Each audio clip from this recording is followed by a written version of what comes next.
Всем доброй ночи, друзья мои. Продолжим с вами лекцию «Тайны ведьм». Сегодня у нас с вами вторая лекция, вторая часть.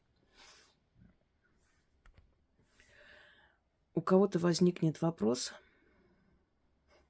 как получается, что ведьмы знают все эти приметы, какие-то, скажем, важные вещи, которые передаются из поколения в поколение, какие-то дни определенные обозначают, знают, что означают сны, подсознательно их ведут вперед. Они этому учили испокон веков других людей, в основном женщин, потому что женщины ближе к миру духов, мужчины боятся этого. Дело в том, что за всю жизнь, поскольку мы живем в этой сфере, работаем, сталкиваемся, принимаем людей, смотрим их судьбы, убираем, проводим чистки, помогаем людям создать семью, родить детей и так далее. Мы в этом всем варимся.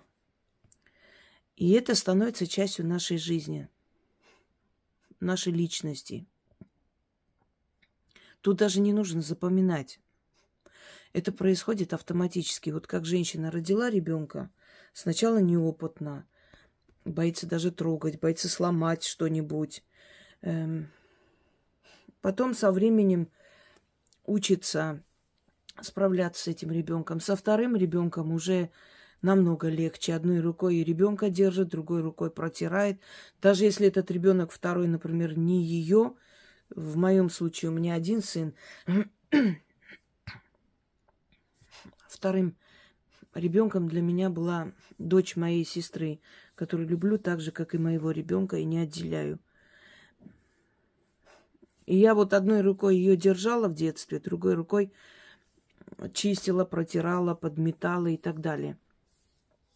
Это уже был мой второй ребенок. Я была более опытная. Уже запоминается, и мозг запоминает все эти движения друг за другом. Просто вот машинально, автоматически. Ты знаешь, что ребенка надо покормить, пеленать, надо менять белье в кроватке, если видишь, что оно испачканное. Нужно проветрить, чтобы ребенок спал. И в отличие от первого ребенка, со вторым ребенком ты не боишься дома разговаривать, когда ребенок спит. Потому что ребенок сквозь сон должен слышать звуки, голоса, чтобы чувствовать присутствие взрослых и не бояться. Этот сон более крепкий, когда ребенок чувствует, что дома есть кто-то. Понимаете, вот это вот приходит с опытом и становится частью тебя. Когда мужчины двумя пальцами берут, дрожа, боясь, женщина там перевернула, попу помыла, одела. Это приходит с опытом, это становится частью тебя. Вот то же самое и в магии. Вначале ты боишься прикоснуться к этим силам, боишься знаете, вступить вообще за пределы кладбища. Вот эти вот дурачки молодые, которые бегут по кладбищам, думая, что это круто, это можно снять, можно убедить людей, что ты там чем-то владеешь. В итоге это кладбище сжирает их и оставляет ни с чем. Чтобы решиться пойти на кладбище и начать там проводить ритуалы, мне несколько лет понадобилось, чтобы переступить этот страх. И это самое правильное. То есть твоя энергия еще должна привыкнуть к этим силам. К одним, ко вторым. Вот эта шаманская болезнь ведьмы. Это все существует, и все эти этапы надо пройти. И если человек хочет за несколько месяцев, читая там какие-то книги или изучая какие-то каналы, сейчас уже больше информации, чем было в наше время, резко объявляет себя там ведьмой и колдуном, эти люди в любом случае проиграют. Все, что я с вами говорю, вы прекрасно знаете, что во время прямых эфиров просто читаю или включаю голосовые людей, отвечаю. Это все мои знания уже, мой опыт. Естественно, где-то я это узнала, прочитала, где-то сама попробовала. Но это уже мое, это осталось в моей голове. Мне не нужно в книги смотреть, мне не нужно готовиться 2-3 часа. Я отвечаю на вопросы сразу же. Мне не нужно подготавливаться и так далее. Я в этой сфере живу, понимаете? И отсюда, вот поскольку мы в этой сфере варимся, потому что к нам обращаются за помощью, но человек не будет день и ночь сидеть, приметы изучать и так далее. Может, что-то там послушает интересное, отложится, останется в голове. Однако целенаправленно не будет идти. Вот кто-то учитель к нам обращается, кто-то врач, кто-то инженер и так далее. Вот пришел человек, решил свою проблему, пошел дальше заниматься своими делами. А я же в этих проблемах постоянно, я же решаю эти проблемы, я же принимаю людей, я же создаю работы, которые должны помочь. Поэтому это становится частью меня. Вот почему мудрость ведьм и тайны ведьм стоит узнать. Как мы живем. Машинально это автоматически происходит. Ой, вот это разбилось так, это нужно вынести. Почему треснуло стекло? А что случилось? А почему вода капает дома? Понимаете, это все уже осталось в голове. Это не тот случай, когда мы, скажем, вот болезненно на все реагируем или ко всему относимся прям так серьезно, как будто бы это смысл жизни, или вот зациклены на этом. Нет, просто мы знаем, что означает, какое происшествие, к чему ведет, и все, и принимаем меры. И вот такие вот тайны время от времени я буду снимать, и оно вам пригодится. Смотрите, все эти лекции, которые как бы такие серийные лекции, смотрите все эти части этих лекций. 1, 2, 20 и так далее. Итак, есть определенная вещь, на которую люди не обращают внимания. Но я хочу вам сказать, значит, вода – это энергия жизни. И если в нашем доме что-то утекает, уходит энергия жизни. Если у вас дома капает кран, чините этот кран. Пока этот кран капает, он считает ваши деньги и забирает. И поэтому у вас будут непредвиденные расходы постоянно. Если у вас капает кран, или если где-нибудь труба капает, и вы не обращаете внимания, думаете, ну ладно, хрен с ним, там ничего не заливает, но она идет вроде в ванную. Пока вы не закроете, у вас будут непредвиденные расходы. Вот обратите на это внимание. Как только начинают краны капать, они не просто начинают капать. Это означает, что Вселенная вам дает понять, что ваша денежная сила утекает. Закрыли, остановили, и перестало это все утекать. Это не говорит о том, когда в душевой кабине иногда время от времени, когда там процессы происходят в трубах, и вот она стекается, эта вода. Нет, это когда постоянно капает вода из крана. Она уносит вашу денежную силу, считает ваши деньги и забирает.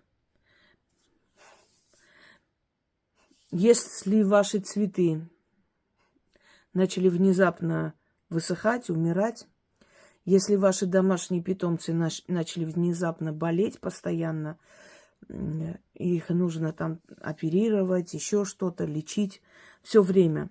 Это значит, в вашем доме поселилась зависть. Это значит, пришли к вам люди, после которых оставленная им злая сила вас мучает. Проведите какую-нибудь чистку, проведите несколько дней подряд, и дом снова оживет, и ваши питомцы снова перестанут болеть. Есть ли в мире настоящая женская дружба? Бывает. Только в том случае, когда эти люди одинакового уровня, разных профессий, они не ведут одно дело. И каждый из них как бы живет своей жизнью и достиг определенного успеха. Мужчины так созданы, мужчины дружат бескорыстно. У женщин дружба немного другая. Для того, чтобы женская дружба была крепкой, у каждой из вас должна быть своя жизнь. Вы должны быть состоявшейся личности. Если в вашей компании подружек есть та, у которой нет мужа, а у вас есть, она все время будет ждать, пока вы отступитесь и упадете. Она все время сравнивает себя с вами.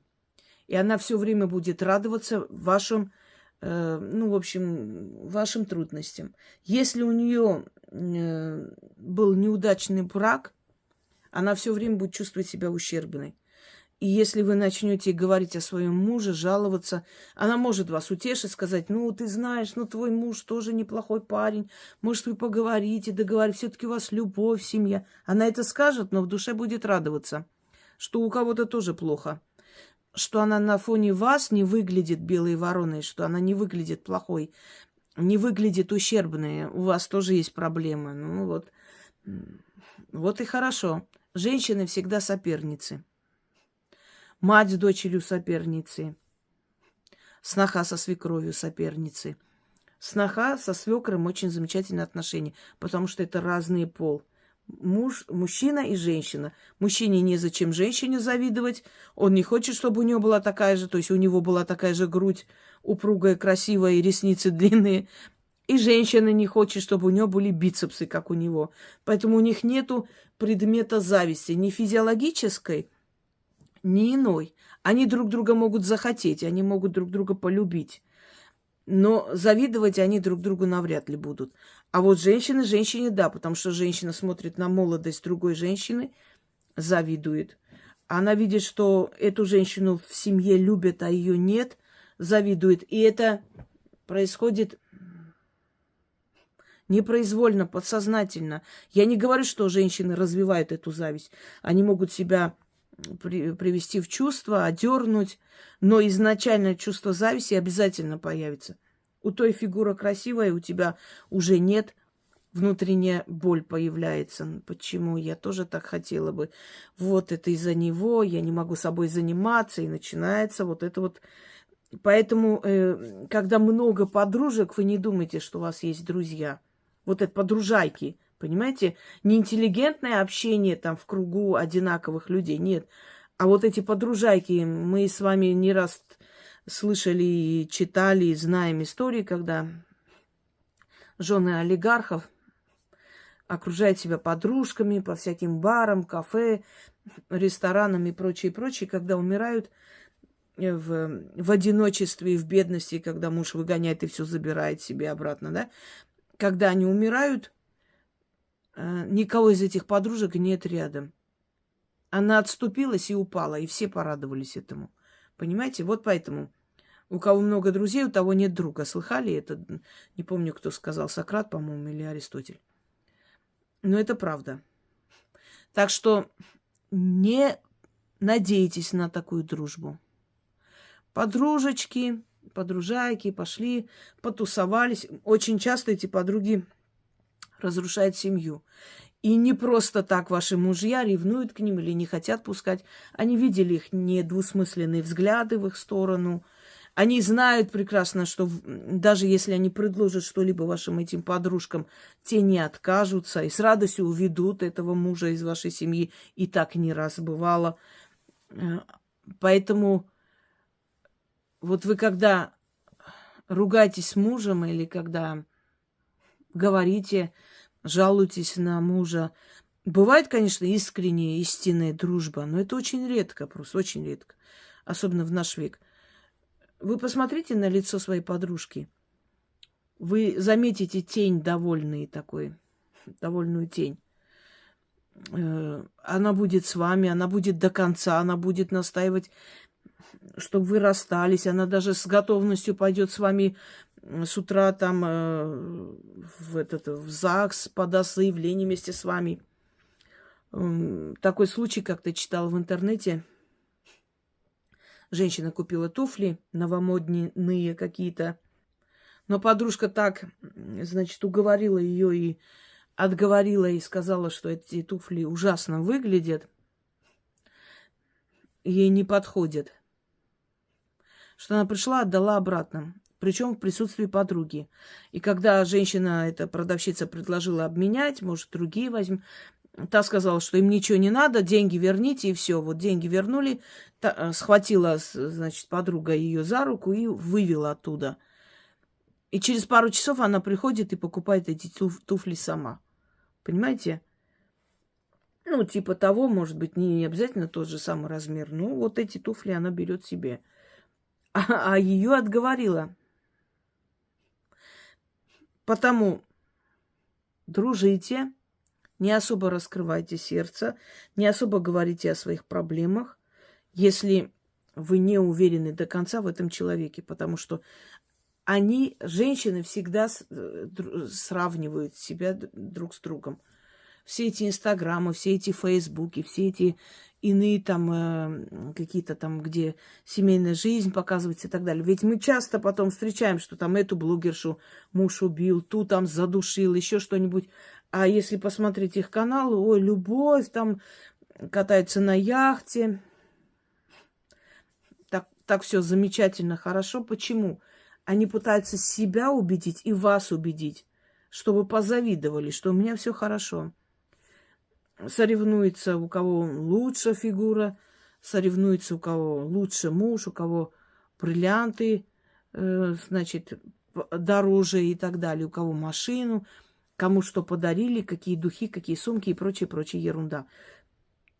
Вечно идет соревнование, и это все фальшь. Они тоже несчастные, не думайте, что только вы несчастливы, у остальных все прекрасно хорошо. Они же улыбаются и целуются. Улыбаются и целуются, через 15 минут дома просто бойня может произойти. И чаще всего так бывает. Именно те образцовые показательные семьи,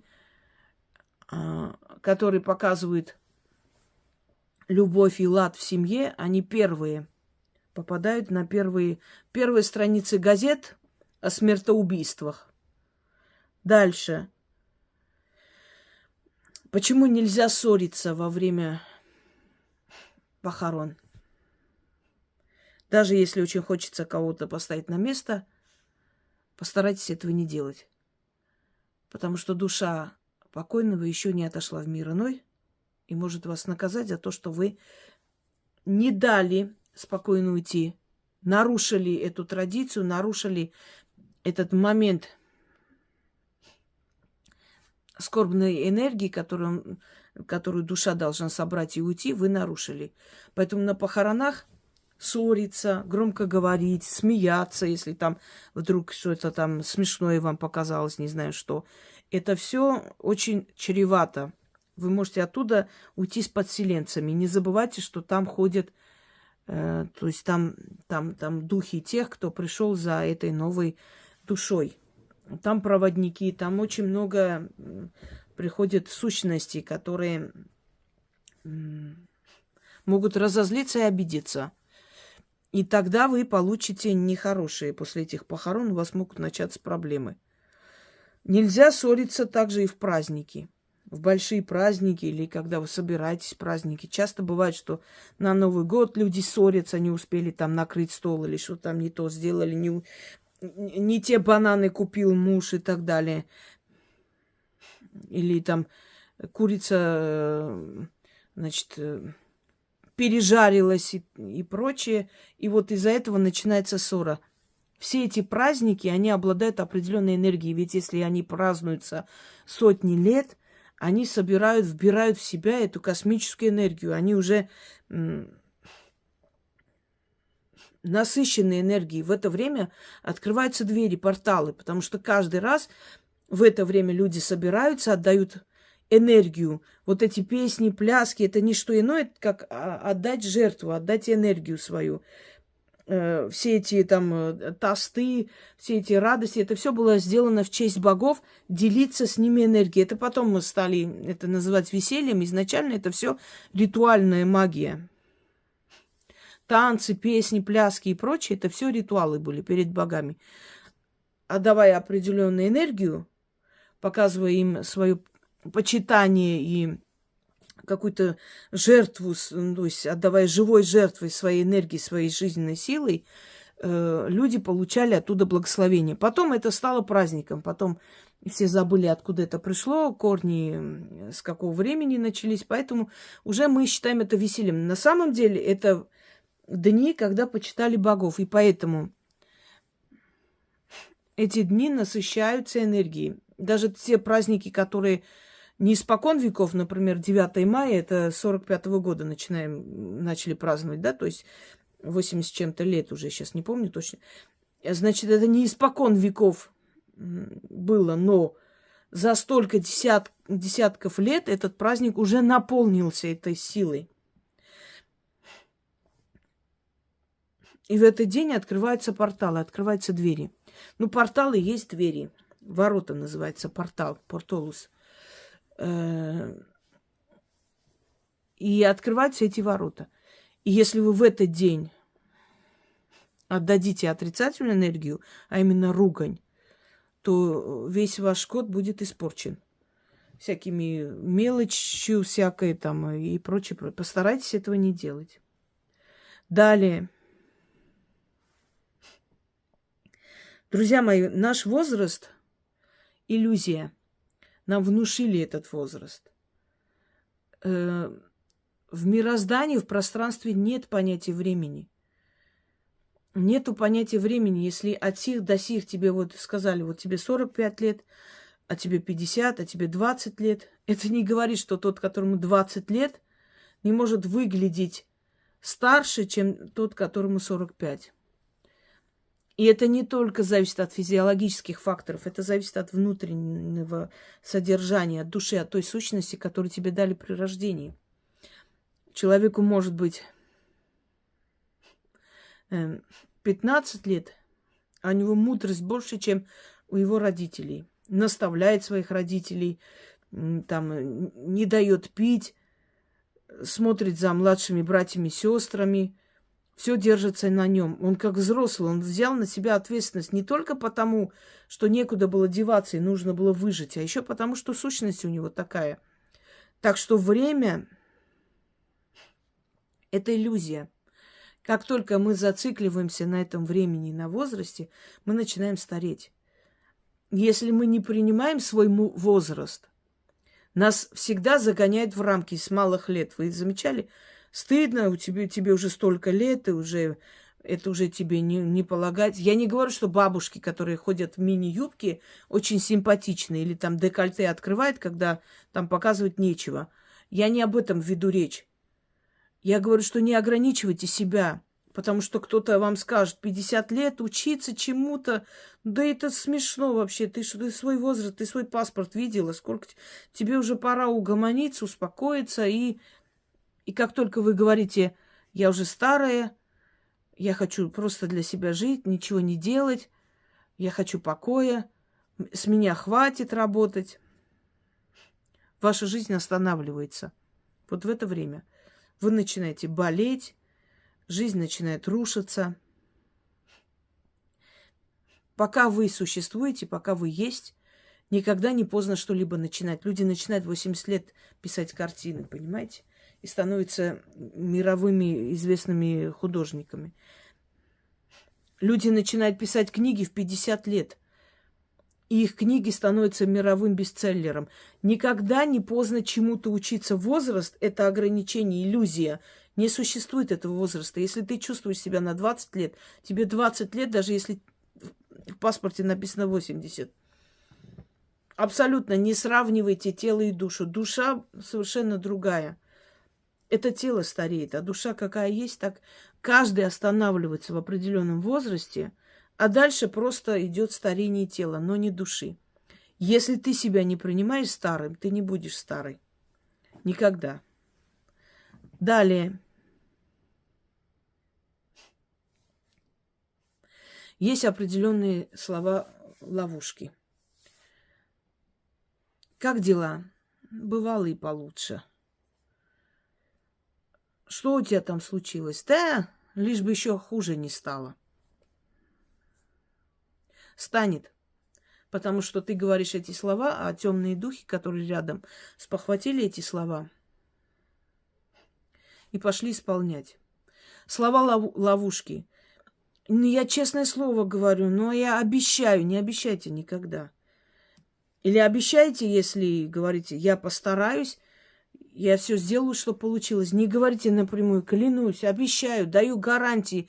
Не надо этого делать, потому что если вы берете на себя функции богов, а только боги могут обещать и сдержать, потому что их никто, то есть им никто не помешает, а человеку могут помешать тысячи факторов.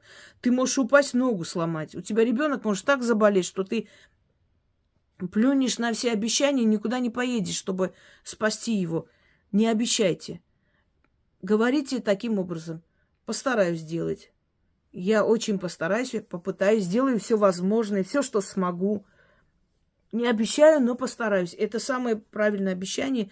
Если вы так говорите, вы обязательно это сделаете. Но если вы пообещали, все сделается для того, чтобы у вас это не получилось. И это не первый раз, и это не только я говорю.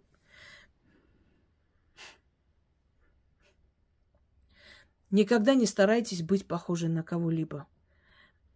Такого, как ты, в мире нет. Ни до этого, ни до тебя никто не рождался, ни после. Даже если ты похожа на свою бабку, прабабку или на кого-то еще, прям копия и характером, и лицом, в любом случае ты совсем другая личность. Поэтому никогда не старайтесь быть похожим на кого-либо. Говорить как другие. Конечно, у нас у всех есть идеалы, у нас есть примеры, у нас есть кумиры. Это нормально. Мы читаем книги, мы сравниваем себя с героями тех романов, которые в детстве читали. Это все правильно, потому что это пример для человека, как нужно любить, как нужно дружить, как нужно сражаться за свою родину. Хотеть быть таким же, обладать такими же качествами, также прославиться, также сделать добрые дела – это одно. Но люди, которые копируют полностью и внешность, и повадки, они теряют свою личность. И потом они к этой личности не вернутся. Они начинают жить жизнью того человека, которого копируют. И совершенно не факт, что тот человек на самом деле счастлив. Эта дрель там орудует, не обращайте внимания. Совершенно не факт, что тот человек счастлив. Он может показать это счастье поверхностно. Но вы не знаете все горести и трудности, которые этот человек проходит. Ему дали для этого возможность и силу преодолеть, а вам нет. И если вы копируете этого человека, вам дадут его судьбу, но вы не сможете его поднять. Я всегда говорила, не копируйте меня. Когда люди меня копируют, выставляют такие же работы, названия такие же пишут, через некоторое время узнаю, то умерли, то что-то случилось, то сердце остановилось, то инвалидами стали. Знаете почему? Потому что если ты копируешь меня, тебе дают мои испытания. Они не понимают, что, копируя меня, они хотят быть мной и заработать столько же просмотров, уважения. Это не получается. Но когда ты становишься, те силы, стражники времени смотрят, о, такое же есть, такая же субстанция, похожие повадки, разговоры, слова. Ну, значит, одинаково распределяем эту судьбу. То есть, на этого человека эта судьба рассчитана. Но вот есть копия этого человека, ему тоже надо дать. И сваливаются на них мои проблемы. И они их решить не могут.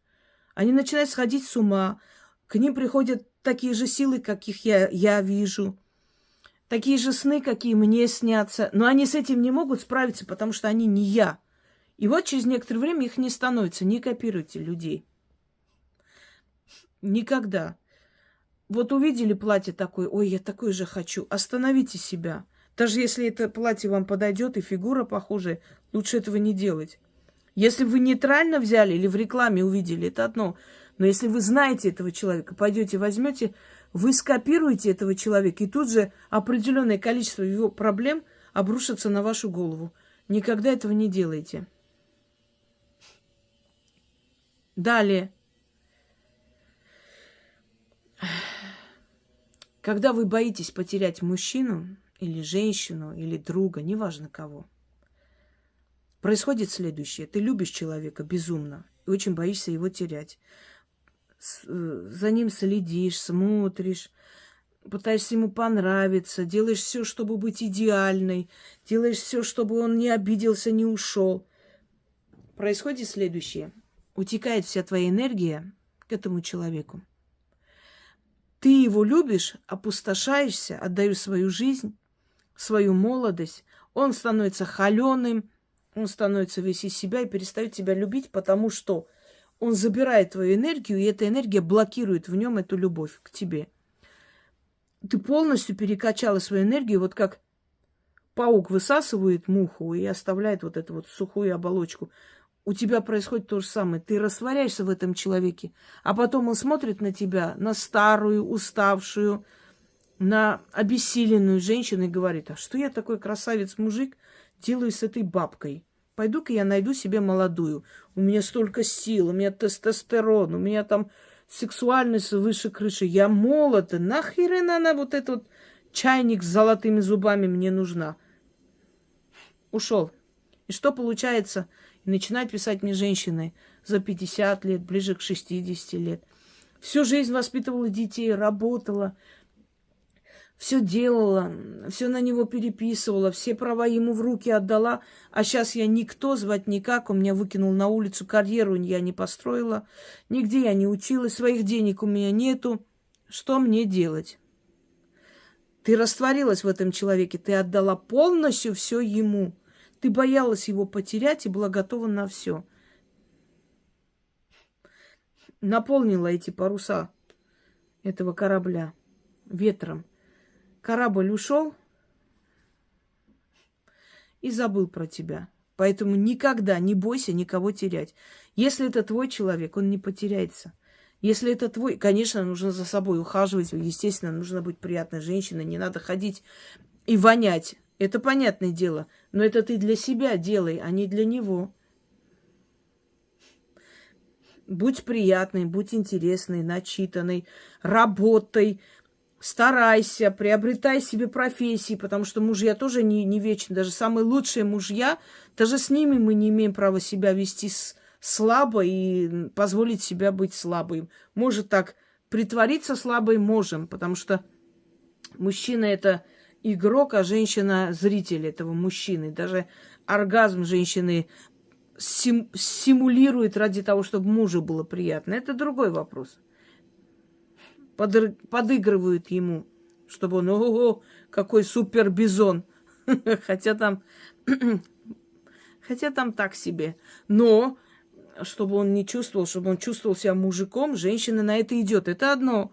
Но всегда в душе оставайся сильной, потому что женщина всегда была сильной. Не была она никогда слабой. И это поверхностные, неотесанные, тупые люди, неначитанные, начинают нам втирать эту дичь, что женщина раньше была слабой, сейчас-то сильной. Они всегда были сильные женщины. Крестьянки, в теле. Посмотрите, если бы они не были сильные, на себе тащили, и рожали, и беременные ходили, и кормили, и в это время в поле работали, как может слабая женщина это делать? На них держалась вся семья. Те же аристократки, они вели хозяйство, своих крепостных. Это все надо было контролировать, дочерей выдать замуж, сыновей женить на достойных женщинах. Все это отследить. На них тоже держалось все. Женщины-купчихи, которые вели дело своих усопших мужей или отцов.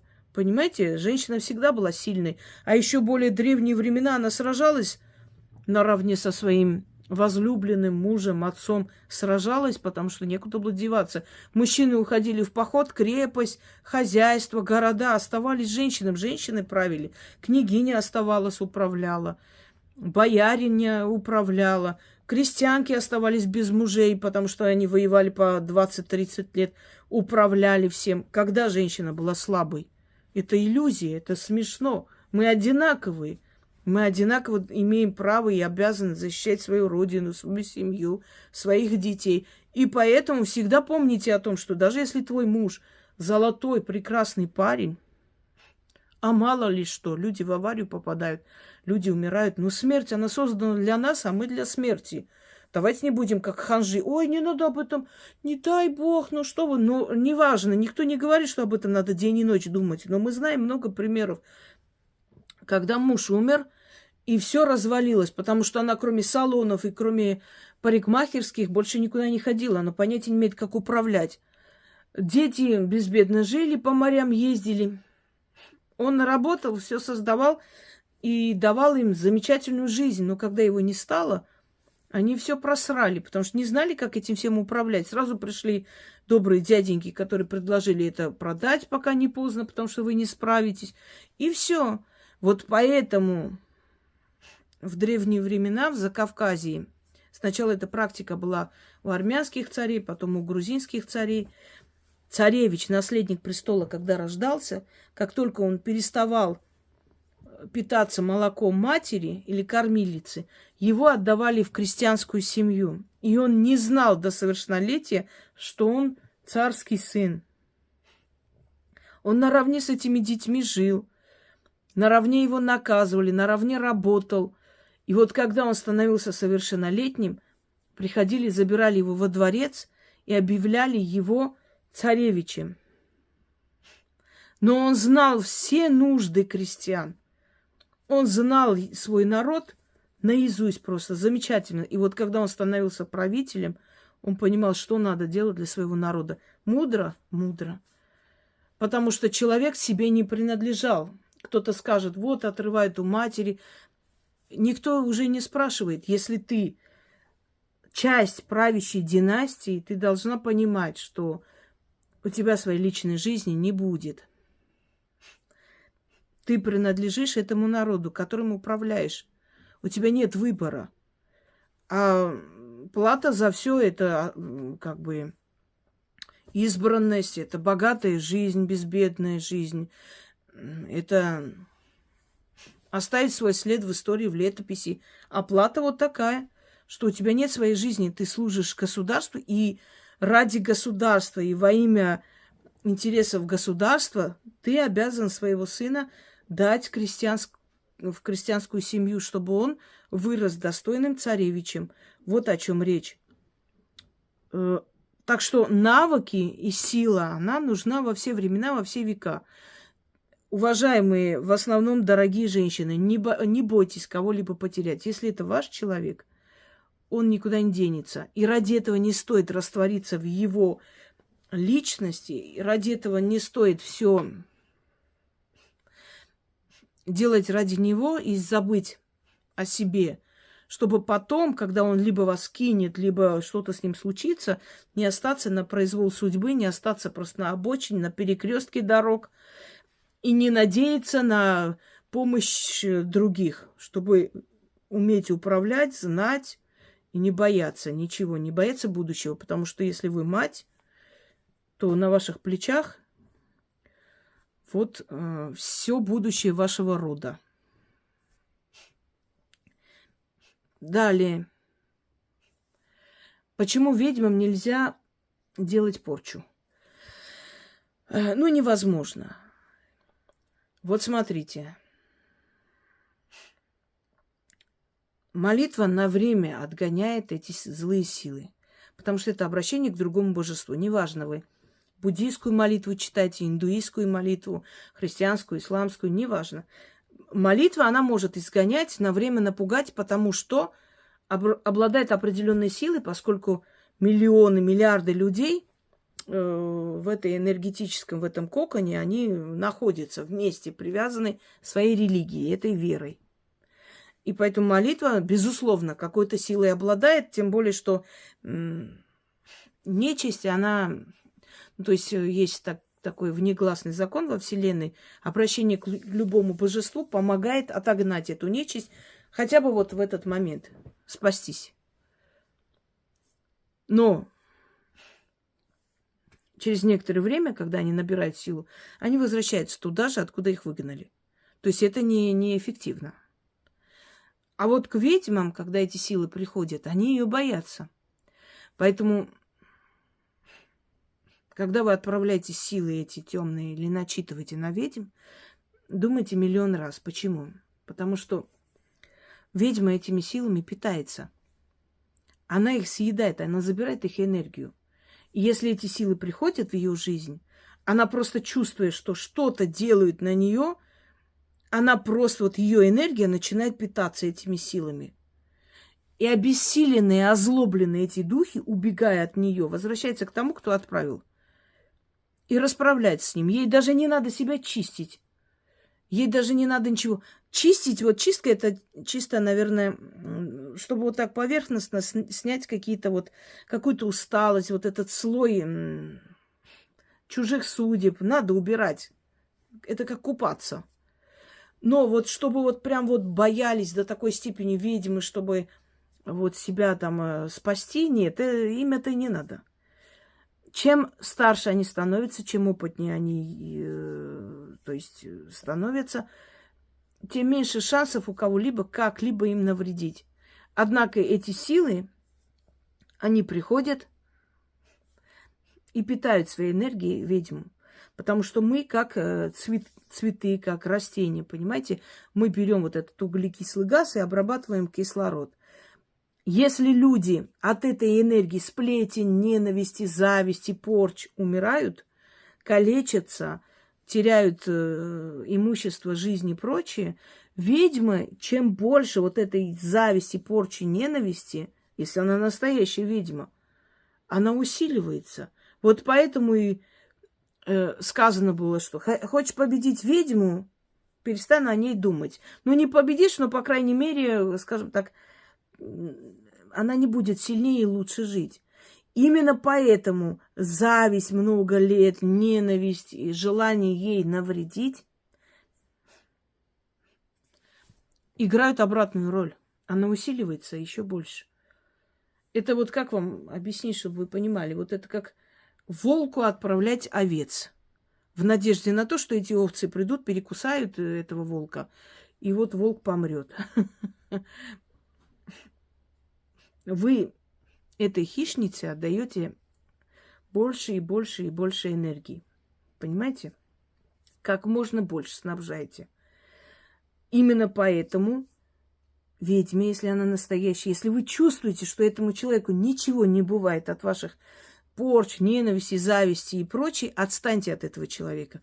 Потому как те силы, те духи, даже если вы никого не направляете, а просто завидуете этому человеку, или пытаетесь нагадить, или пытаетесь навредить, даже если вы это делаете, потому что все это управляется сущностями темными, учтите, что ей это ничего не даст плохого, кроме усиления. Но эти силы будут обратно возвращаться и вцепляться вам в глотку. Именно поэтому, когда вы пытаетесь навредить ведьме, ваша жизнь просто рассыпается на глазах, а она начинает усиливаться, большего добиваться. И от бессилия вам остается только вот зубы себе ломать и протезы оставлять на скалах ее интеллекта. И это все, что вы можете сделать. Вот просто объяснила на пальцах, почему так происходит. Она этими силами питается. А потом эти силы, обессиленные, озлобленные, возвращаются к вам. Вы же отправили их. Вы отправили тому человеку, кто их сожрет. Они этого не ждали, они не хотели этого. Но они пришли и оставили здесь половину себя. И вернулись вам мстить за это. Вот и все. Это и есть обрат, как вы любите говорить. Обратка. Вот это и есть. Ей не обязательно даже что-то снимать. Если ее энергия сильна, вот вы понимаете, это вот как сказать, это как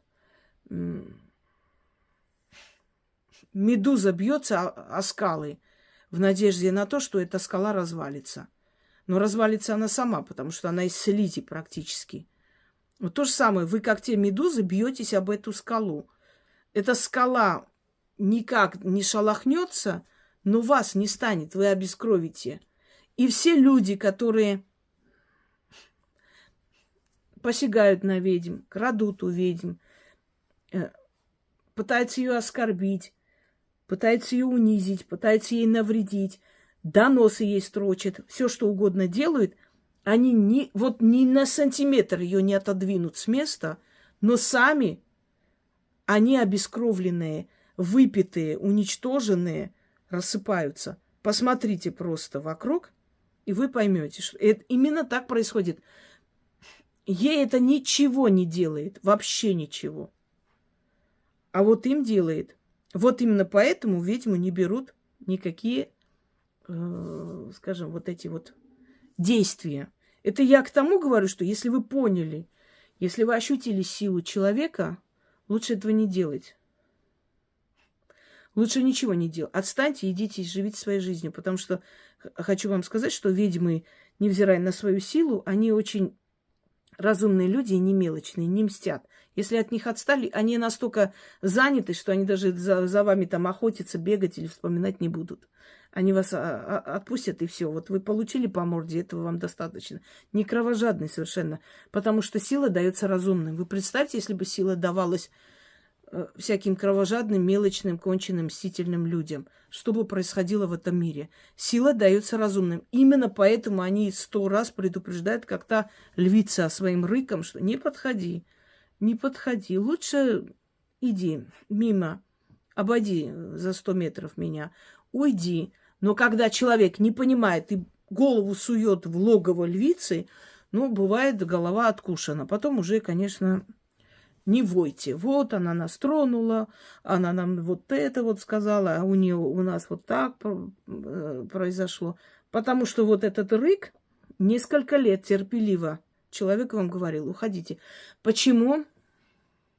Потому что она, понимаете как, вот это вот когда идет слон, да, и шавка тявкает, у слона же нет ужаса и страха, есть ирония. Смотрит и думает, ну, шавка, ну, ты же понимаешь, сейчас ногу подниму, и от тебя мокрое место останется.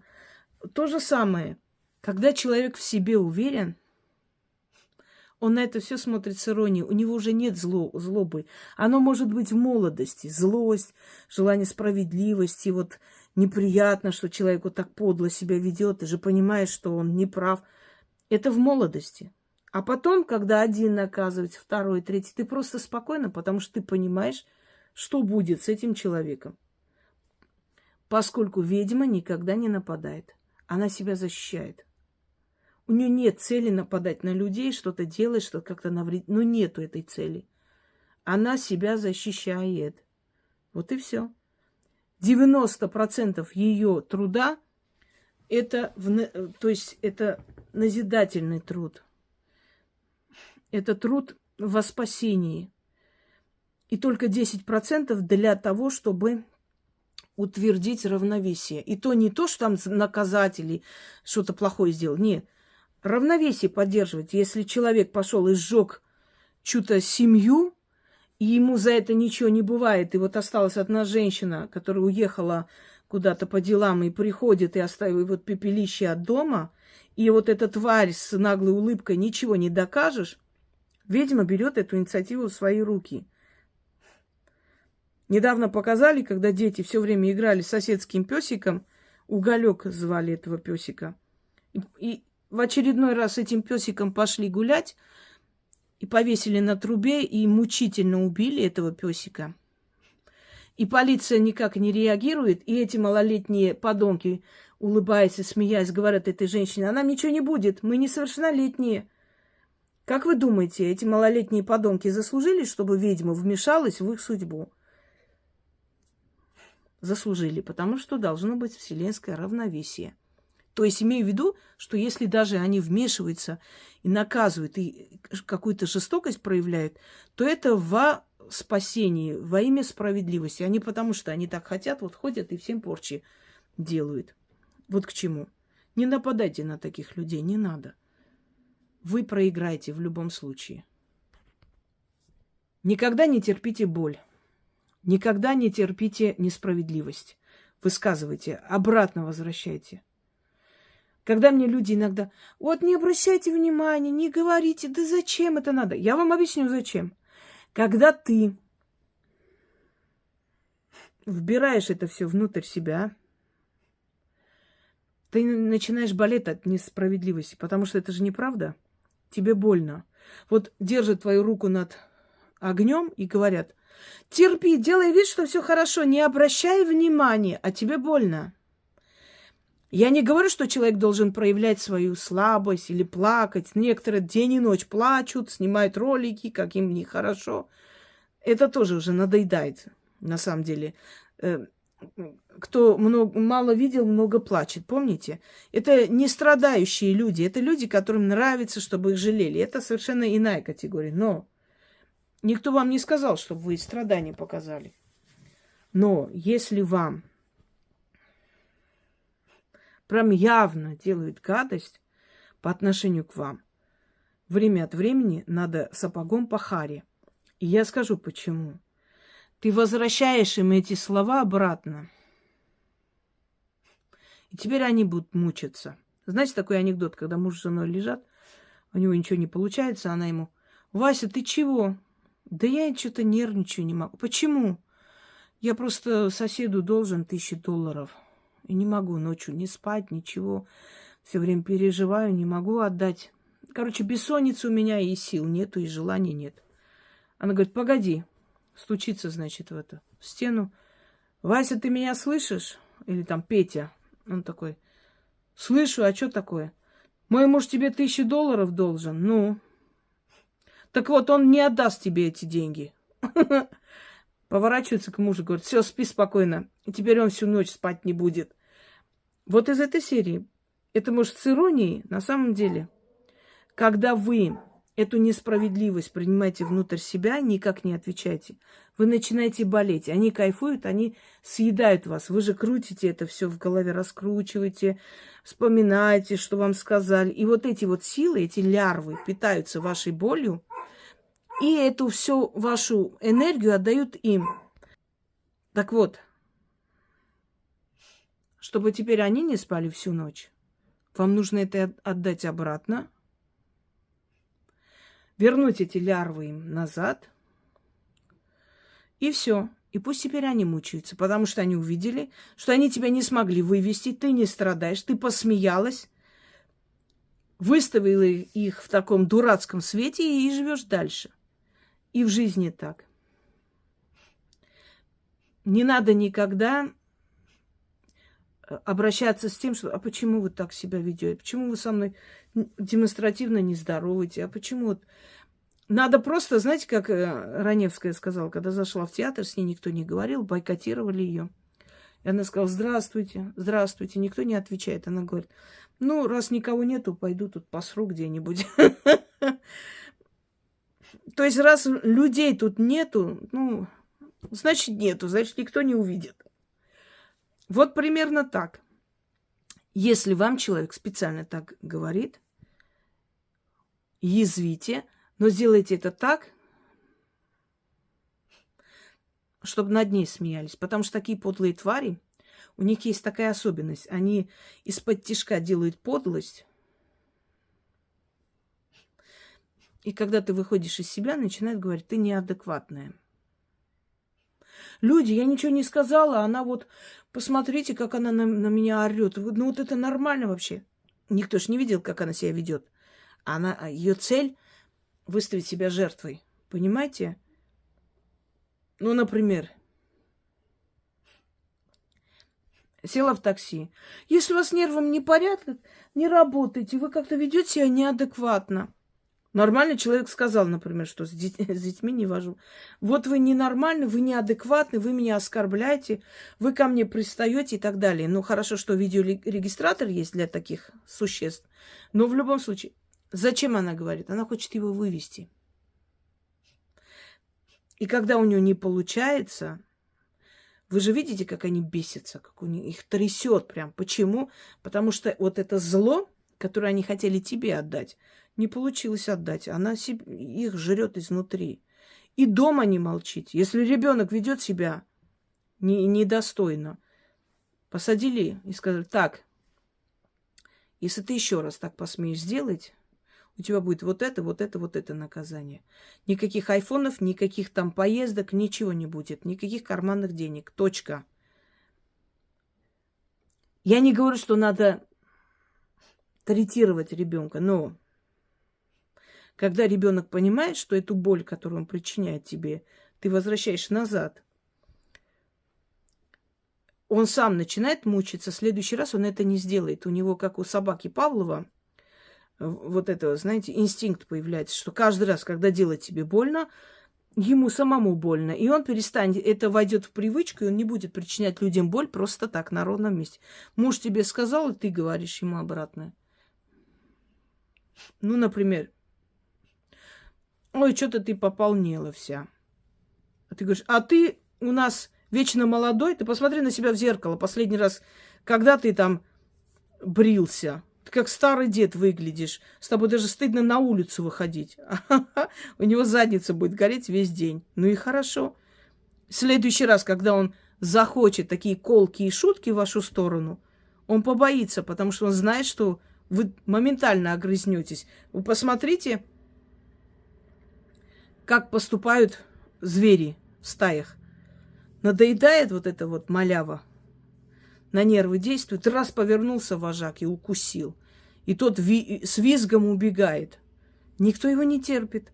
В мире животных никто никого не терпит. У всех очерчена четко граница. Переступаешь эту границу, получаешь по морде. Вот и все.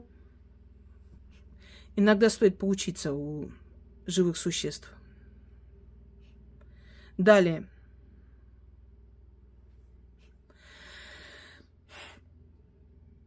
Знайте, что вы не родились ради того, чтобы служить другим. Вы должны показать свои границы. Гости к вам должны прийти тогда, когда вы пригласили. Если человек нагло говорит, я приду, нет.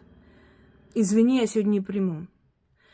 Если все же пришли в наглую в гости, позвонили в этот домофон или не знаю куда, ты говоришь, а кто это? Ой, а мы пришли все равно. А я вам сказала, что я сегодня не готова. Я не могу... Ну ладно, немного посидим. Нет. Развернулись и ушли отсюда. Потому что это неуважение к вам. Вы говорите, я не праздную. Или я не хочу сейчас.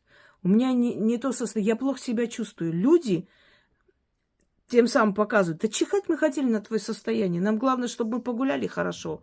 Мы придем, потом скажем, ой, плохо себя чувствую, ничего страшного, встала нормально, не померла. Ой, ну это вот ерунда. Не померла же, пришла, нас приняла. А зачем ты должна стараться ради людей, которые тебя не уважают как личность? Четко, ясно. Нет, не жертвуй собой ради кого-то. Я плохо себя чувствую, я не поеду. Я не буду это делать, я не хочу в гости. А придут мои там родственники? Нет, не придут. Я сейчас не хочу, я не готова принимать гостей.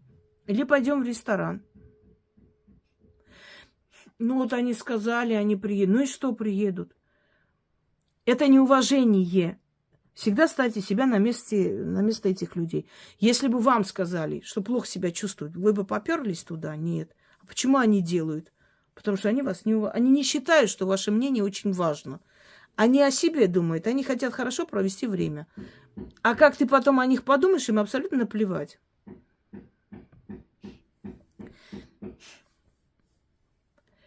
Люди, с которыми вы проводите время, или разговариваете, или сидите в кафе, или они вам звонят, жалуются на жизнь и так далее, после этого, если вы чувствуете, что вы выпиты, значит, эти люди забирают вашу силу. Откройте мою лекцию «Профессиональные плакальщицы» и посмотрите. Есть люди, которые специально вам плачутся, говорят о своей жизни, о своих трудностях жизненных, а потом у них все хорошо, а вот эти все проблемы передались вам. Они специально оздоравливаются за ваш счет. Нарочно, потому что вы начинаете думать о них, переживать. Дома можете сорваться на мужа, на детей, а у них все хорошо. Они пожаловались насчет работы, и вы приняли близко к сердцу, провели, вот отфильтровали через свой разум. Через некоторое время вы лишитесь работы, а у них все хорошо на работе стало. И так далее. Одна была такая, жаловалась мне, как она там с одной бабушкой жила, я эту бабку знала. Ой, как ей плохо, как она там контролирует, обижает ее. И я пошла разбираться с этой бабушкой. Я говорю, ну зачем вы так поступаете? Она же молодая девушка, учится, а вы вот ее обижаете. Она, когда я ее обижала? И она тут же сказала, я такого не говорила. Понимаете, я поняла. Никогда Никогда такого не делай, никогда не заступайся за таких людей, и вообще ни за кого. Пусть сами за себя заступаются. Мне однажды тоже говорили, вот пойдешь, ей передашь от меня вот это, она такая сика. Я говорю, вот напиши мне письмо, я отнесу, ей передам. Она откроет и почитает, что она такая сика, и ты это говоришь. Нет, ты скажи, я за свои слова отвечаю. Я говорю, я знаю тебя, ты первая сплетница района. Я пойду от твоего имени это скажу, а ты потом скажешь. Я в жизни такой не говорила. Это она придумала, понимаешь? И я кем потом буду выглядеть? Никогда не ищи одобрения толпы. Не сливайся с толпой. Будь личностью, имей свою форму. Не становись бесформенным. Не соединяйся со всеми. И толпа всегда живет чужими победами, восхищается чужими нарядами, одеждой, славой, деньгами, домами и так далее. Потому что большинство людей не любят создавать, не созидатели. Они просто идут, живут однообразной жизнью, не стремятся ни к чему. А может, это и к лучшему, потому что если бы 100% земного населения хотели быть известные, знаменитые люди, то откуда бы они все это черпали и брали? Каждому дано по справедливости, но у каждого есть свой выбор. Либо возглавлять, либо подчиняться. Если хочешь возглавлять, значит, будь самостоятельным. Значит, из себя что-то ты должен представлять. Не должен быть рядовым. Если ты инженер, значит, ты должен так выделяться, чтобы тебе доверили проектирование там каких-то, не знаю, что там проектирует, в общем, самолеты, вертолеты и прочее, прочее. Если ты архитектор, ты должен быть таким знаменитым, ты должен быть так подняться, чтобы стать ведущим архитектором каких-то городов, оставить свой след. То есть не будь рядовым, стремись всегда быть в первых рядах. Если ты врач, значит, не будь рядовым врачом в каком-то райцентре. Стремись быть знаменитым хирургом.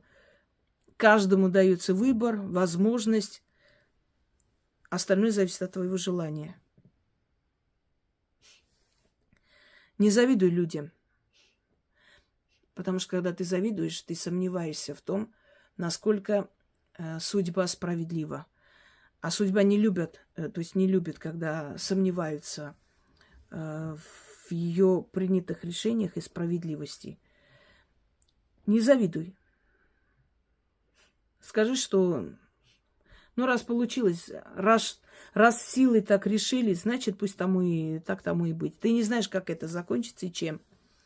Может, ему дали это богатство и славу для чего-то, как испытание. И если он не пройдет, это все уйдет от этого человека. Не завидуй, и тогда у тебя будет твое богатство и твоя слава. Ведьма не боится темной стороны природы. Она не боится смертоносных змей. Это не значит, что она руки сует им в пасть.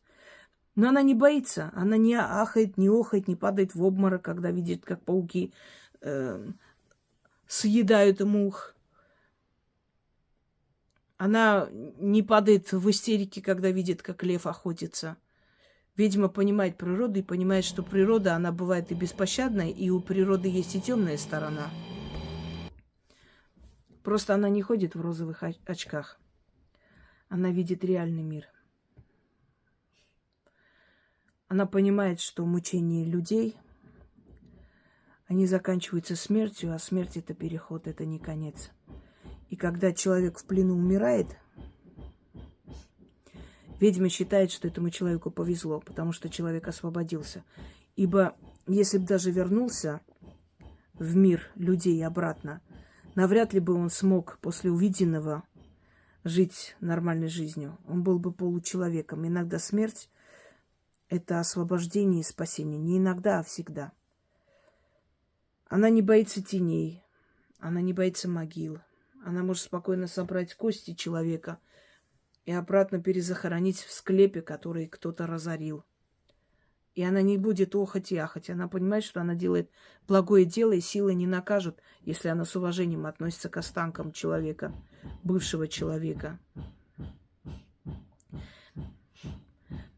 У некоторых ведьм было хобби ходить и очищать могилы, там, красить оградки. Они получали от этого удовольствие.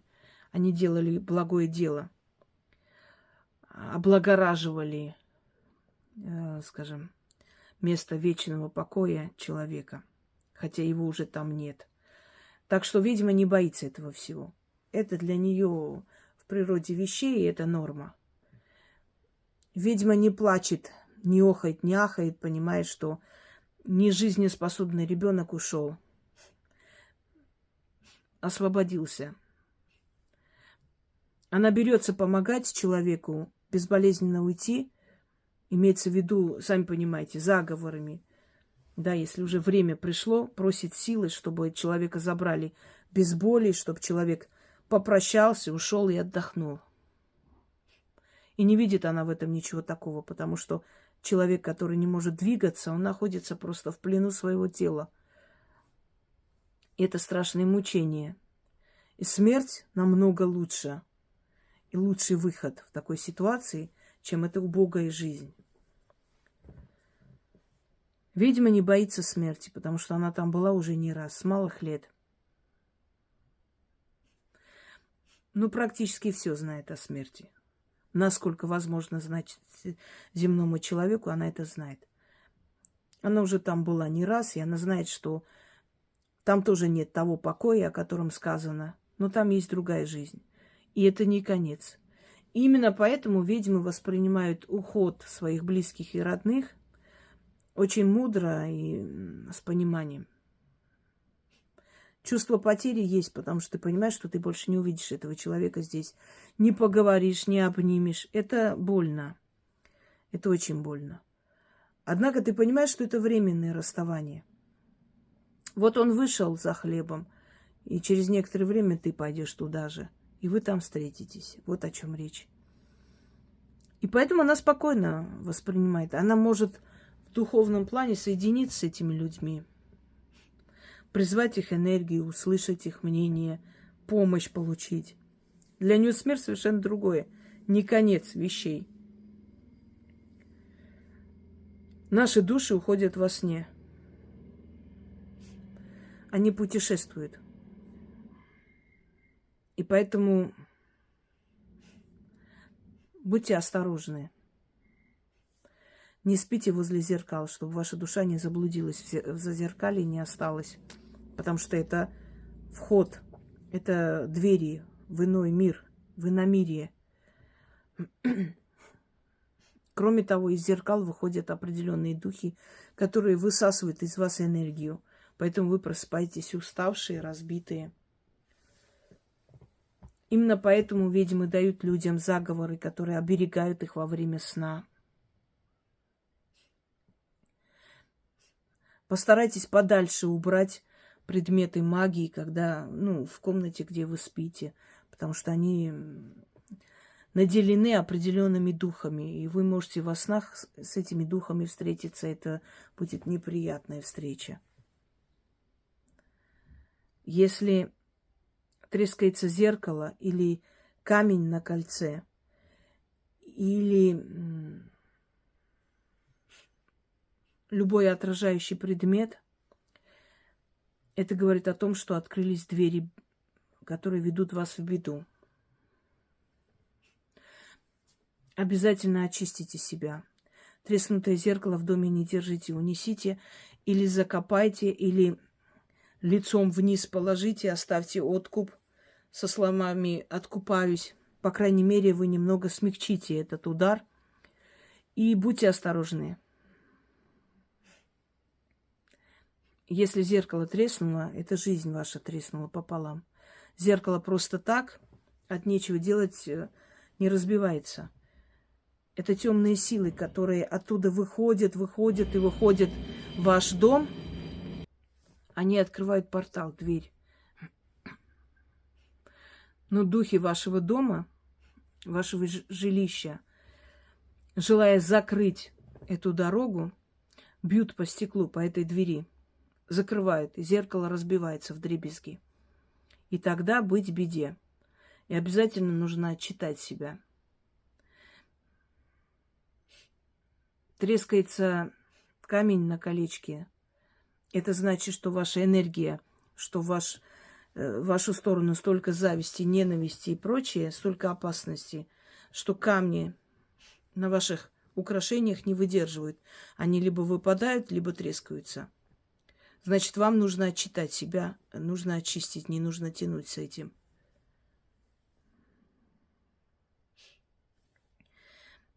Не игнорируйте это, потому что это означает, что границы открыты. Если в вашем доме часы останавливаются постоянно в одно и то же время, это значит, что обратный расчет времени пошел. В вашем доме скоро кто-то умрет. Если вы фотографируетесь на фоне часов, вы останавливаете свое время, свою жизнь. Вы фиксируете, останавливаете на этом месте. Лучше эти фотографии сжечь. И опять же себя отчитать, чтобы пустить в ход. Говорил уже об этом. Часы носят на правой руке.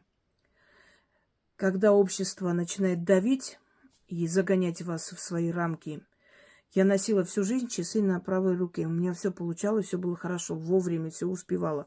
Левая рука отвечает за чувствительность, правая рука за деньги, за бизнес, за карьеру, за место в обществе. Вы усиливаете свои деньги, карьеру, место в обществе. Носите на левой, усиливаете свои фантазии, желания, мечты. Просто усиливаете, но они не сбываются. И не успеваете, останавливается время.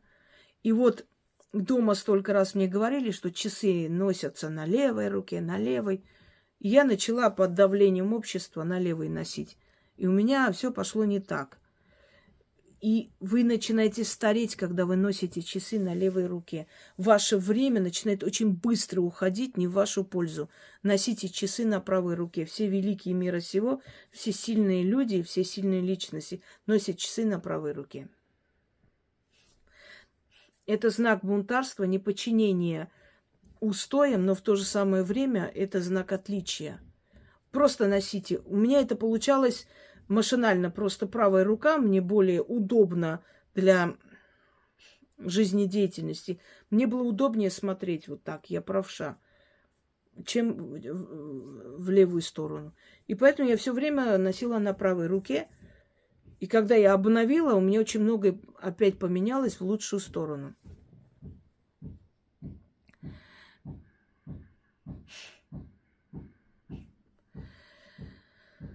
Если вы будете все время сравнивать себя с другими и хотеть быть как другие, вы попадаете в рабство. Человек рожден свободным, он должен прислушиваться к себе, к своим снам, к своим желаниям, к своим мечтам. Это все не случайно, это все вам дано как ориентир по жизни, ваш компас. Кем вы должны быть, такие у вас будут мечты. К этим мечтам вас будут вести. Когда вы перестраиваете насильно, вы попадаете в рабство. Вы и свое не получаете, и чужое вам не дадут. Если вас много раз зовут по имени, настораживайтесь, идите к врачу. Это смерть вас зовет. Много раз.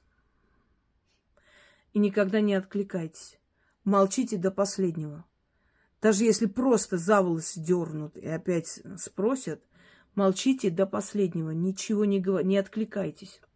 Когда вы сидите и часто ловите себя на том, что у вас глаза на одной точке останавливаются, вы отключились от мира сего и смотрите на одну точку все время, это значит, что скоро кто-то придет в вашу жизнь, не всегда приятный.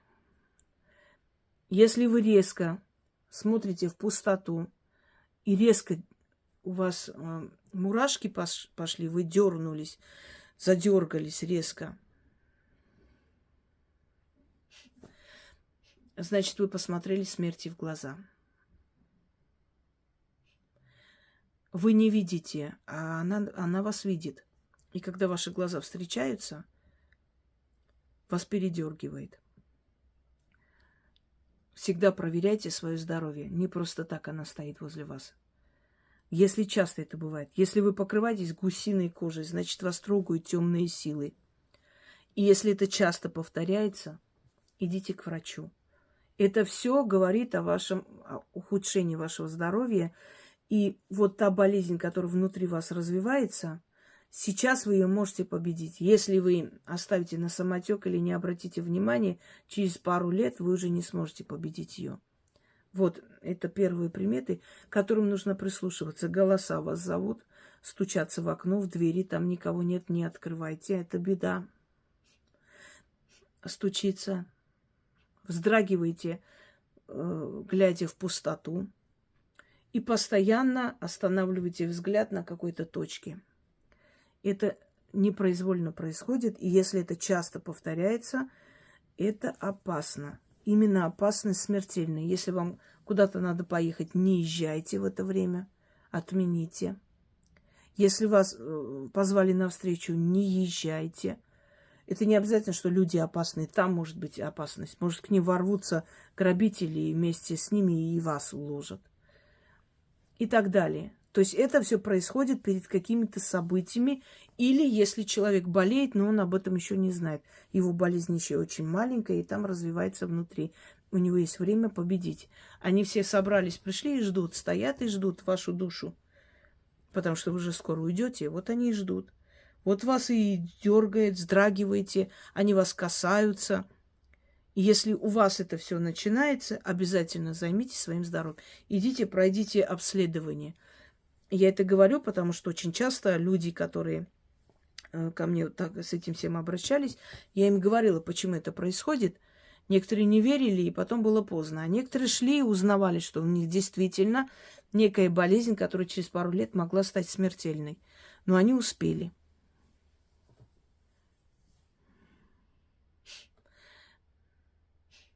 Вы должны понимать, что время не одинаково для всех. Оно не одинаково протекает. Есть люди, которые всегда опаздывают. Это не значит, что они не хотят или что они поздно просыпаются. Наоборот, они могут очень рано проснуться, специально все дела переделать, ночью все подготовить, все вещи постирать, повесить, погладить, чтобы утром просто встать, одеть и пойти. Но как бы они ни старались, они опоздают. Есть люди, которые всегда приедут раньше времени. Есть люди, которые все успеют за несколько часов. А есть люди, которые за целый месяц этого всего не успеют, не смогут сделать. Не потому, что они не хотят, а потому, что у них так получается. Время протекает у всех по-разному. Никогда не говорите, ой, тебе час хватит, там накрасишься, выйдешь. Дело не в том, что человек будет краситься целый час. У него по-другому это все проходит. У него по-другому проходит время. Мы иногда попадаем во временные воронки. Мы иногда за рулем сидим, у нас ощущение, как будто мы назад едем. Холодеет кровь от ужаса, что вы сейчас кого-то раздавите или ударите. А вы стоите на месте, но у вас ощущение, что вы поехали назад. Вы можете поехать куда-нибудь, особенно по старым кварталам Москвы, там, где везде эти порталы открыты, везде эти исторические места, они очень опасны. И вы будете бродить там, и ваше вот это все, все уже забыла, и вот этот ориентир там заглушится, значит, вот, который вас ведет, Яндекс, и провалитесь в какую-то воронку, и вам будут звонить, и вы не услышите. И вот когда вы выйдете оттуда, вы выедете оттуда, вот эти звонки начнут до вас доходить, вы увидите, сколько их было, но почему-то ваш телефон не ловил, почему-то у вас было такое ощущение, что вы попали непонятно куда, не можете оттуда вылезти, что вас вокруг да около мотает, и вы кружитесь и кружитесь вокруг этого всего места, и не можете выйти. И в конце концов, когда вы выходите, и все начинают звонить вам и говорят, ты где? Ты уже часа 2, тебе не можем дозвониться. А в вашем понимании прошло минут 10. Так что время не для всех одинаково протекает. В разных городах она по-разному протекает даже. Потому что это вам может показаться Ну, то есть это у нас общепринятое время. Вот час ночи, предположим, 2 часа, 6 утра. Это так официально принято. А на самом деле время протекает в разных поясах и в разных регионах совершенно по-разному. Далее.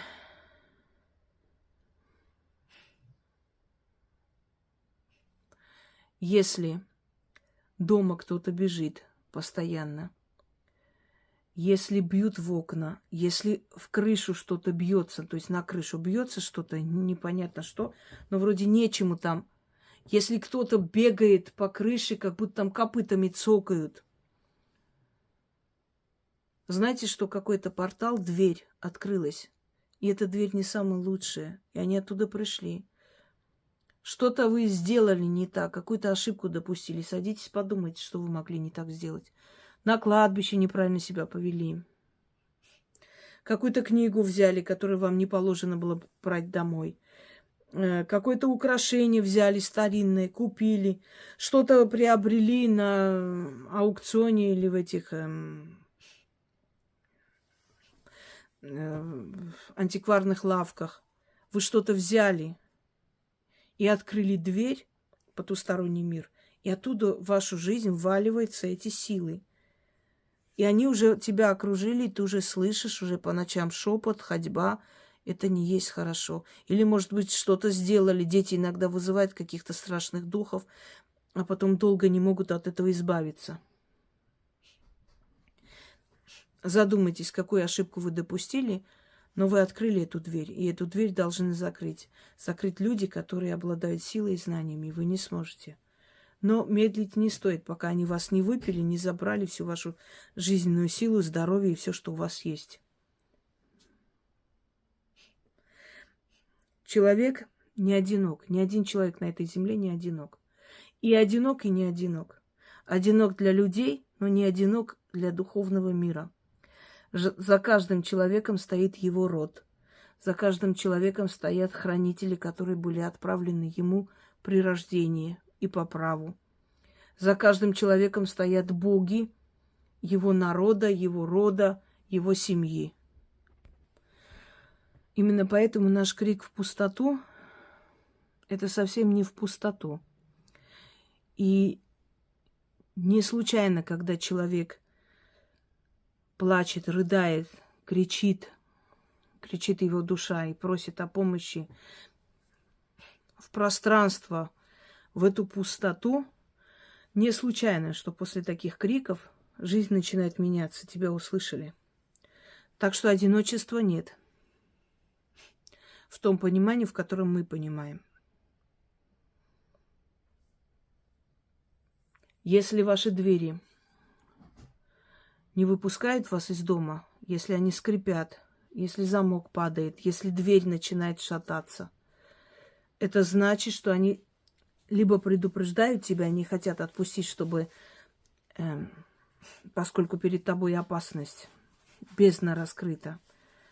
Либо другое может быть, что они не выпускают тебя, потому что темные духи поселились в твоем доме, и они тебя сжирают, и им невыгодно, им не хочется, чтобы ты вышел на улицу, и чтобы поменял свою жизнь, и чтобы ты начал трезво думать и понимать, что ты живешь неправильно, не своей жизнью. Очисти дом, поменяй все, что можно поменять в дверях. Потому что двери, они живые субстанции. Это дверь в иной мир. Твои двери – это вот эта вот граница между мирами. Твоим миром и миром враждующим или наоборот, неважно, миром другим. В твоем доме собирать твои энергии. Вот почему люди тяжело продают свои дома, и почему люди могут заболеть после того, как дом продали свой, потому что они лишаются своей защиты. Там все, что есть, это твоя энергия, твоя сила, твоя защита, твои стражники. Но иногда людям приходится продавать, отдавать, и не всех они с собой забирают. Вот поэтому, если эти двери начинают скрипеть, что-то тут не в порядке в вашей жизни. Обязательно об этом надо думать. Научитесь вслушиваться, понимать и читать язык животных, живых существ. Если ваша кошка нервничает дома, это значит, в вашем доме поселились нехорошие духи, надо дом почистить. Если собака ни с того ни с сего начинает выть, прижимается к вам ночами, приходит вас защищать, это говорит, что в вашем доме ходят мертвые. Если она воет, она предостерегает, что вы можете умереть. Если собака пытается что-то достать внутри вас, вот начинает копать лапами живот, грудь, это значит, чувствует опухоль внутри вас и пытается вытащить. Сходите к врачу. Собаки чувствуют запахи болезней. У них там несколько сотен запахов, которые они запоминают. Если собака начинает тереться вокруг вас, непривычно себя ведет, сходите в больницу. Она чувствует внутри вас нехороший запах болезни. Научитесь понимать язык. Если вороны каркают над вашим домом, вороны очень чувствительные создания. Они чувствуют энергию человека, энергию беды, они чувствуют энергию катастрофы, наводнений, землетрясений. Поэтому их и называют вестники. Вестник смерти, вестники нехорошего, вестники зла. На самом деле они просто предупреждают людей. Постоянно каркающие над вашим домом вороны не говорят о хорошем. Надо, значит, настораживаться. Вам лучше знать, по какой причине и что у вас может случиться. Если у вас сны повторяются, это силы хотят пробиться в ваш мир и что-то вам сказать. Настораживайтесь, обратите внимание всегда на те чувства, которые вы испытывали во время этого сна.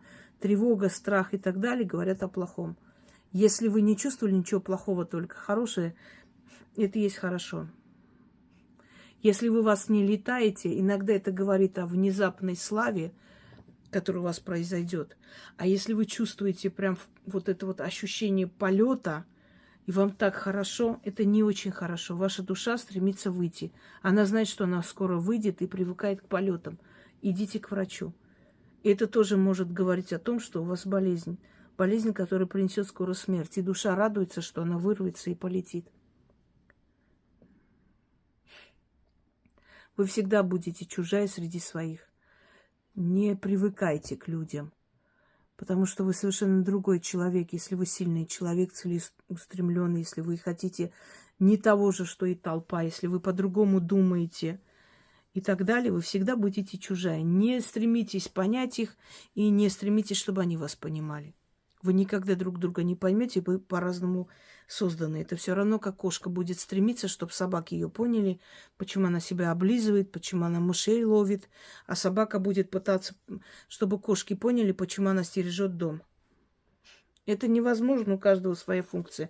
То, что мы люди, у нас одинаковые руки, ноги, и волосы и так далее, это не говорит о том, что мы похожи.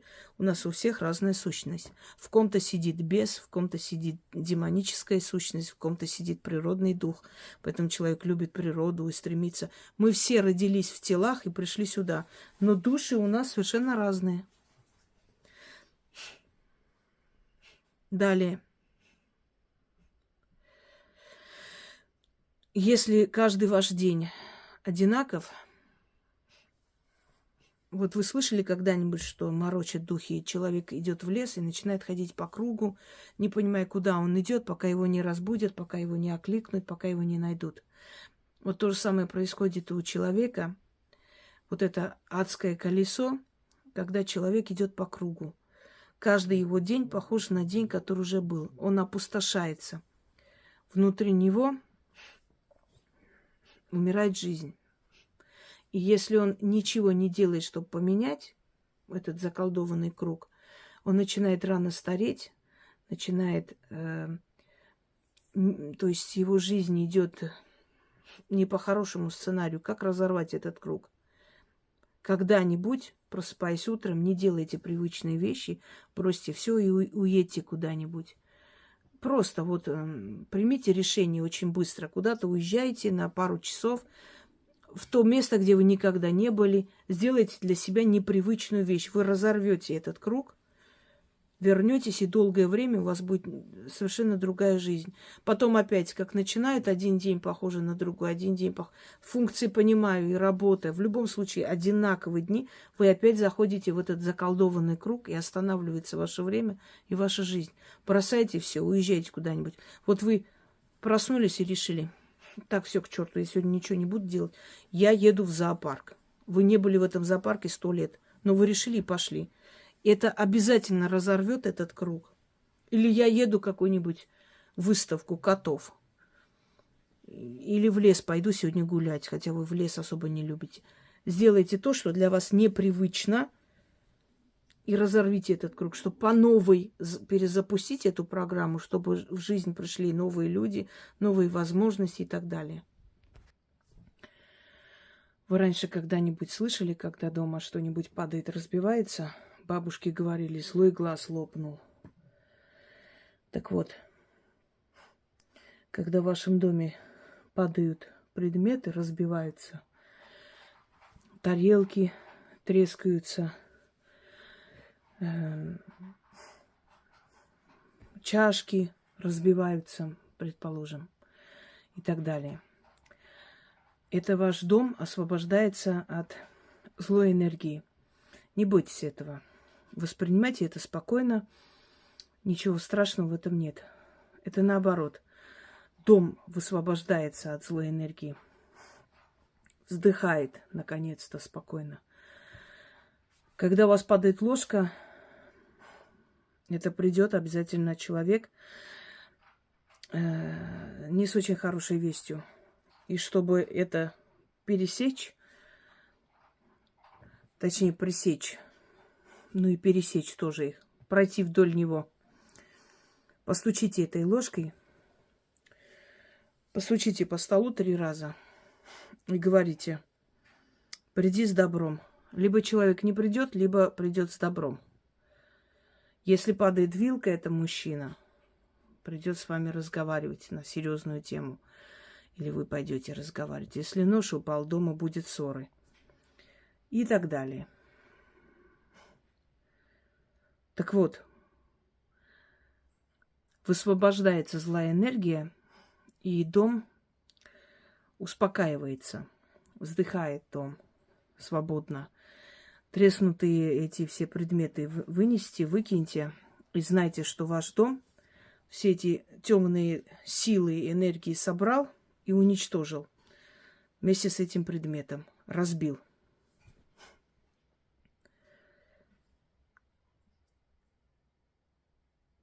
Если боитесь незваных гостей, то как-нибудь повесьте или, в общем, приспособьте к входной двери лавровый лист. Человек придет, будет топтаться, не сможет зайти домой. И после этого лавровый лист рассыпется. Про духов порога я уже говорила. Порог – это портал, это двери в потусторонний мир. Через этот портал мы перешагиваем, идем в мир живых и обратно. И порог нужно кормить. Если порог не кормить, то он забирает нашу энергию, жизненную силу и деньги. Всегда под ковриком у порога должны быть монеты. Если вы хотите, чтобы ваши деньги задерживались в доме и шли на нужные покупки, а не просто уходили в никуда. В нашей жизни встречаются определенное количество людей. Люди-мосты. Это наши учителя, это актеры, которых, может быть, мы знаем лично, может, не знаем. Это певцы, это писатели, это древние философы, это мосты между нами и между миром духов. Через них мы познаем мир. Есть люди-спасатели или спасители.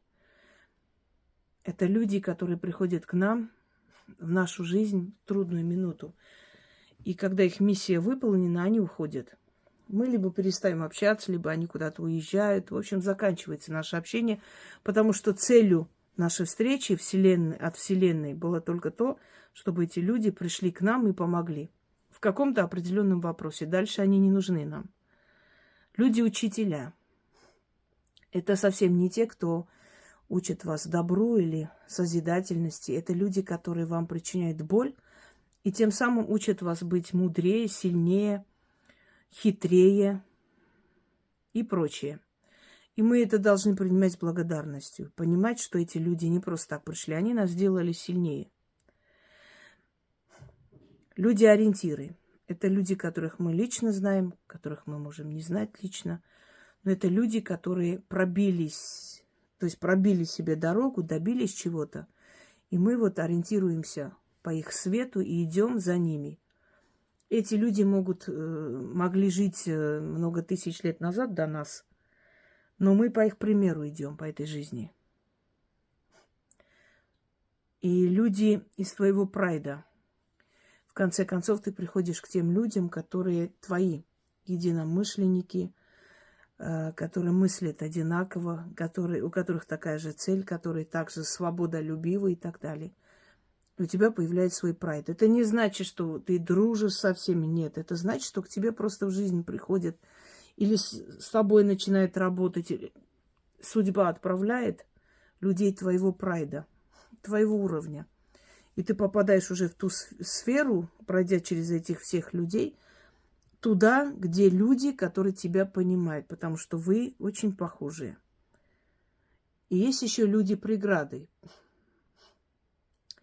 Это люди, которые не верят в тебя, люди, которые сомневаются в тебе.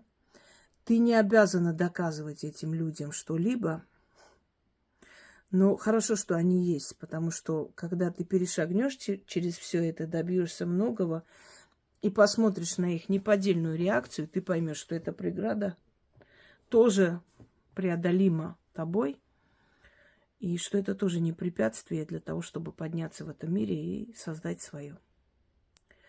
На сегодня все, достаточно. Думаю, эта информация вам пригодится, надеюсь. А мы продолжим эту серию лекций. Всем удачи!